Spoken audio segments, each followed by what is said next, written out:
And there is breaking news coming in. 13 children were killed and 8 others injured when their school bus was hit by a train at an unmanned railway crossing in Uttar Pradesh's Kushinagar area. The school bus collided with the train at an unmanned crossing in Uttar Pradesh's Kushinagar. The children were students of the Divine Public School and were killed on the spot. According to news reports, the driver of the vehicle was also killed. Chief Minister Yogi Adityanath announced ex gratia of ₹2 lakh for the families of the victims and has asked for an inquiry into this accident. And to bring us more updates on this news story, I am joined in by our political editor Kartikeya Sharma. Kartikeya, this incident is yet another sad example of how, what disasters unmanned railway crossings can cause. This is a story of a tragedy of Indian children. Politicians in India spend thousands and crores on elections.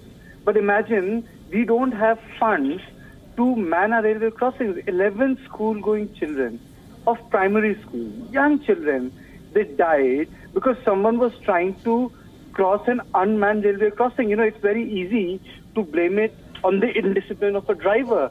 It is very easy to blame it on education. But the fact of the matter is, where are the requisite things which should have been in place? Where is a railway crossing which should have been in place? There are thousands of unmanned railway crossings. Every successive government has given a promise that these crossings will be manned. Why can't we invest in public infrastructure for poor? It goes on to show skewed priorities, where you have beautiful buildings in Bangalore, Chennai and Mumbai, but you have nothing to show for in terms of investment when it comes to poor people of this country. I think it's the worst example of crony capitalism. It's the worst example of how Indian money is being spent. When we talk about corruption, black money, I think this is the biggest example of systematic governmental corruption. You don't have money to man traffic, where you don't have money to man railway crossing, but you have money to print 1 lakh posters for yourself. You have money for a social media campaign, but you don't have money for your children. Absolutely, Kartikeya, completely agree with you. And an ex gratia of ₹2 lakh will only arrive as adding salt to their wounds now.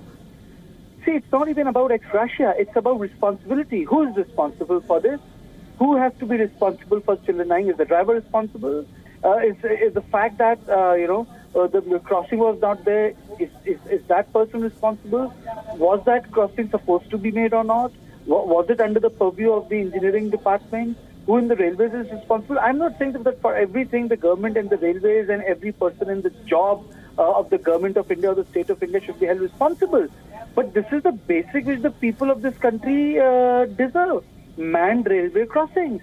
If you think that your arterial lines run through the railway tracks, this is how you take care of the arterial lines, and this is how you take care of the children. I think it's a great shame that 9 a.m. in morning we have to discuss 11 children dying because there was an unmanned railway the railway crossing in a country which is talking about taking us to the 21st century, where we shake hands with the top leaders of the world, but we can't do a thing to prevent tragedies like this. I think it's a big shame.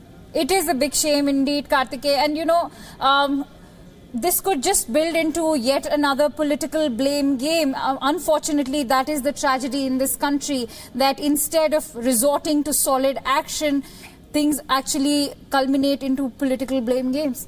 It is about priorities. Why do children die in Eastern UP because of encephalitis? It is not about Bharatiya Janata Party or Congress. It's not about Samajwadi Party or BSP, because it's not there in the priority list. Why do children die because of lack of oxygen in a particular hospital in UP?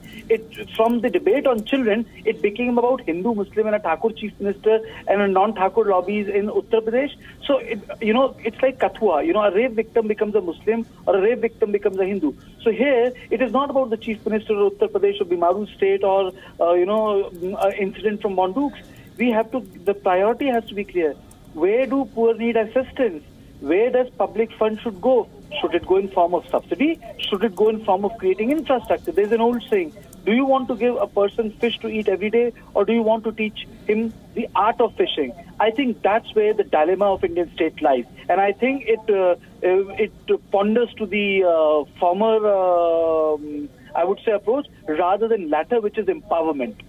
Absolutely, Kartikeya. This is just another stark example of, what politicians should actually, it calls for, it's an alarm for the politicians to actually wake up and take notice of the situation and actually the plight in Uttar Pradesh. Thank you so much, Kartikeya, for joining us here on this news bulletin.